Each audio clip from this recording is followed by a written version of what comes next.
Hey everybody, Dr. Raphi Wald here. Hope everybody is doing well. Wanted to talk to you all a little bit more about details relating to dementia and factors that can contribute to a later diagnosis of dementia. Today we're going to focus on sleep. Sleep is crucial for a number of different reasons, but especially so for the brain.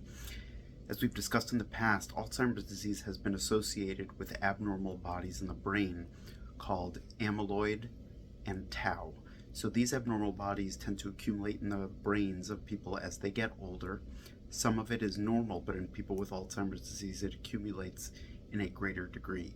And during sleep, the body does a really great job in cleaning out a lot of these abnormal bodies that accumulate in the brain, which is why when people get poor sleep, even if you sleep for a decent amount of time, if the quality of the sleep is poor, it can be associated with a higher risk for dementia as you age. Hope this information helps. I will talk to you all soon. Bye-bye.